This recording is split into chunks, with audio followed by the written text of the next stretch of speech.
What's up, guys? So today we're going to do a free mod to your rear brake pedal. What you'll need is a Dremel or some other small cutoff device, little cutoff wheel, 8mm Allen, obviously your socket, wrench, a 10mm wrench, and then a micrometer.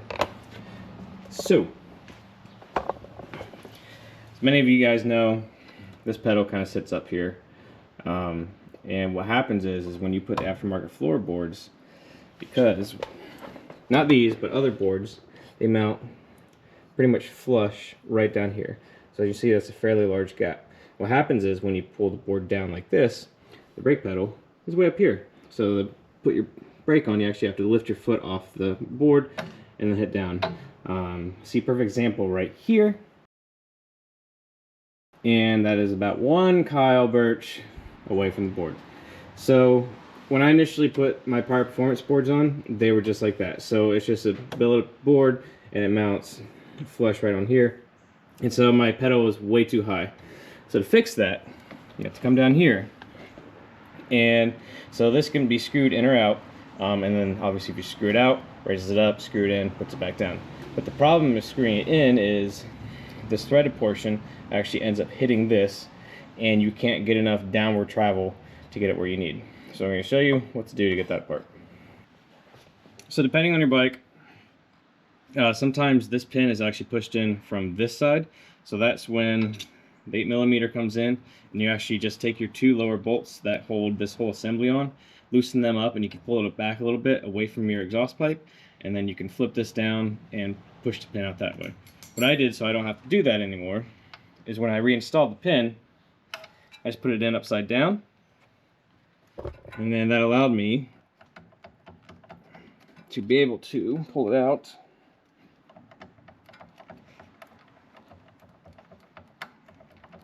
without having to remove this whole bracket. Come out. There we go. See, obviously this is under spring pressure.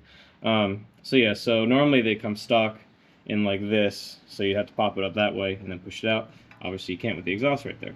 So when you reinstall, I put it in this way and flip it up under. Then what you're going to want to do is push this up a little bit, and you're going to break this nut.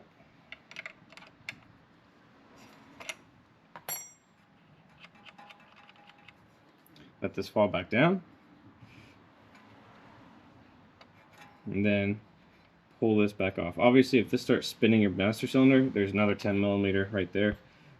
It's kind of hard to see, but you can use 2 10mm wrenches.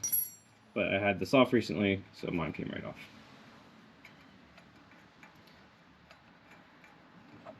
So obviously, as you can see, when this is up here, you can't adjust this anymore, because this is going to hit your brake paddle. So what you need to do is you need to cut off some here. So obviously mine's already been cut. If I remember correctly, it kind of came out to about right here. So what you want to do is, leave this nut on, screw it all the way back, grab a pair of pliers and hold this, and then you're just going to cut this right here. So obviously you want to leave this nut on here, that way after you're done cutting you can thread the nut back out and then clean up these threads. So I'll just give you the measurement that I did.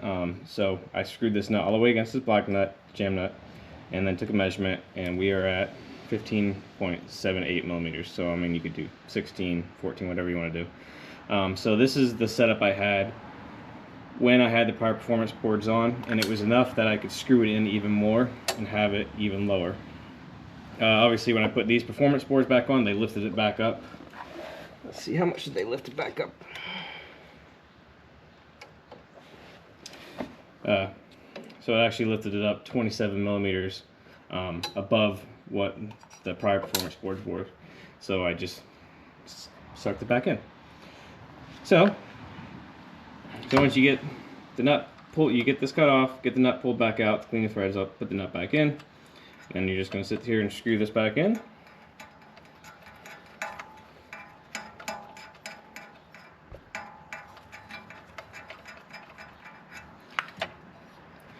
And kind of line that up, and then you can just test fit where you want it. So if it's too low there, pull it back out, counterclockwise a turn, test fit it again. and then you can kind of repeat that process until you get it where you want it. Obviously there's still enough thread here that that you can spin it out a good bit, and it gives you a little bit more leeway. And even with that cut off, I can keep spinning it.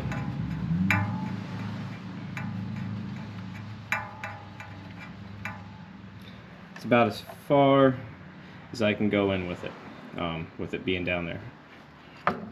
So I like mine out here with these higher boards. I keep it about right there.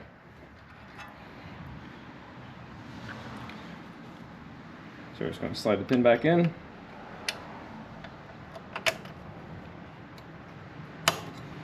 And with the pin in, we'll run this jam nut back out.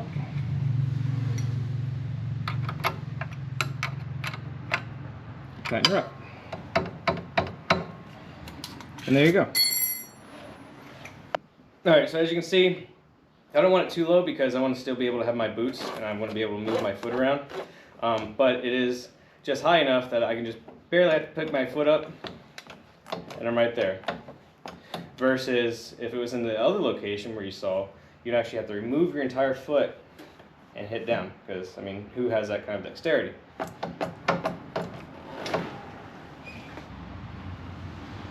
So the one thing it will do, obviously because this is an arm, and as it raises and lowers, it goes on an arc. So when you do lower it, it does push this out a little bit further, but I've never had an issue with feeling or anything. Actually kind of nice because it does get you out of your way if you just have your foot normally on your floorboard. So obviously this mod can work for your stock boards if you still feel your levers too high on your stock, or any of your aftermarket boards. But quick and easy, free thing I do for ergonomics, and I love it much more, like especially if you're going through the twisties, you don't have to worry about lifting your foot up and down constantly. You can just kind of swap your toe. There and back. So if you got any more questions, leave a comment below. One more thing, I don't think I did any videos on this, but this is the caliper bracket from Forever Rad that allows you to run a front Brembo caliper on your rear. And I will say, so I think this caliper, this bracket, I think it's $350. And then you can find these calipers used on eBay everywhere because they're used on so many bikes. But the brake feel with this caliper is amazing. So the good thing about this is it requires a lot less brake pressure for the same amount of braking. So many of you guys know if you're getting the twisties, you're hitting that pedal really hard, it'll activate the ABS constantly. Now all you need is just a little bit of pressure, slows the bike down just as good, and it does not activate the ABS as easily. Obviously you can get it to activate if you slam on it and try and lock up to your tire, but just under aggressive riding, it's a game changer. So I'll put the link to that in the description below. So free mod, not so free mod. See you guys.